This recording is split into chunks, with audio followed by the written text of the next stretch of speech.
रामायण कथा। माता सीता के धरती में समाने के बाद क्या क्या हुआ। प्रभु श्री राम ने क्यों ली जल समाधि। माता सीता ने धरती माता को साक्षी मानकर अपनी पवित्रता की परीक्षा एक बार फिर से दी। इसके बाद धरती माता प्रकट हुई और अपने साथ माता सीता को ले गई। अयोध्या के राजमहल में फटी हुई धरती में माता सीता समा गई।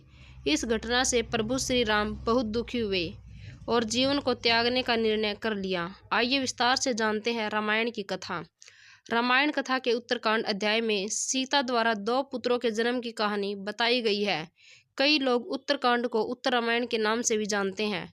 उत्तरकांड अध्याय के अनुसार जब श्री राम सीता और लक्ष्मण के साथ वापस अयोध्या लौट कर आते हैं तो कुछ समय बाद अयोध्यावासी माता सीता के चरित्र पर बातें करते हैं। जब प्रभु श्री राम तक यह समाचार पहुंचता है तो वे वेश बदल कर प्रजा के बीच जाकर उनके विचार जानते हैं। इसके बाद दुविधा की स्थिति में प्रभु श्री राम अपने भाई लक्ष्मण से सीता को वन में छोड़ आने को कहते हैं। इस दौरान सीता जी गर्भवती होती है। महर्षि वाल्मीकि के आश्रम में सीता जी लव और कुश नाम के 2 बालकों को जन्म देती है। इसके बाद एक घटनाक्रम के बाद लव और कुश अयोध्या में जाकर अपने पिता श्री राम से मिलते हैं। आइए विस्तार से जानते हैं सीता के धरती में समाने और इसके बाद की कहानी। लव कुश एक पराक्रमी योद्धा तो थे ही, साथ ही उन्हें कला और संगीत का भी ज्ञान था। एक दिन लव कुश गायन के लिए अयोध्या के राजमहल में आए। यहाँ आकर उन्होंने अपना परिचय दिया कि वे लव कुश है और उनकी माता का नाम वन देवी है। इसके बाद महर्षि वाल्मीकि ने आकर प्रभु श्री राम को बताया कि लव कुश उनके और देवी सीता के पुत्र हैं। देवी सीता का नाम ही वाल्मीकि आश्रम में वन देवी रखा गया था।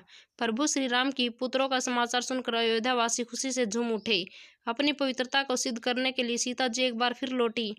महर्षि वाल्मीकि की बात सुनकर प्रभु श्री राम ने कहा कि यदि सीता आकर स्वयं अपने चरित्र का प्रमाण देगी तो प्रभु श्री राम सहज ही सब कुछ स्वीकार कर लेंगे।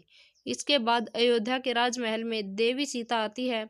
सीता जी अपने चरित्र का प्रमाण देते हुए हाथ जोड़कर और प्रभु श्री राम को देखे बिना कहती है कि यदि मैं पवित्र हूँ और मैंने प्रभु श्री राम के अतिरिक्त किसी और के बारे में सोचा भी ना हो तो धरती माँ मैं आप में समा जाऊं, कृपया मुझे अपने साथ ले चलो।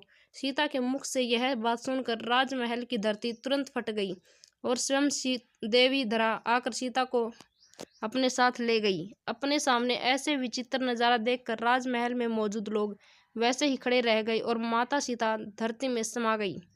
सीता जी के धरती में समाने के बाद प्रभु श्री राम भी इस संसार को छोड़कर चले जाना चाहते थे, लेकिन महर्षि वाल्मीकि और माता कौशल्या सहित अन्य वरिष्ठ जनों के समझाने पर श्री राम ने अयोध्या पर शासन करते हुए अपने पुत्रों लव और कुश का पालन पोषण किया। श्री राम ने पिता होने का कर्तव्य निभाते हुए लव कुश का पूरा ख्याल रखा। रामायण कथा के अनुसार श्री राम ने 30 साल और 6 महीने तक अयोध्या में शासन किया था और जब राम की आयु 70 साल थी तो उन्होंने अयोध्या राज्य को छोड़कर जल समाधि ले ली थी।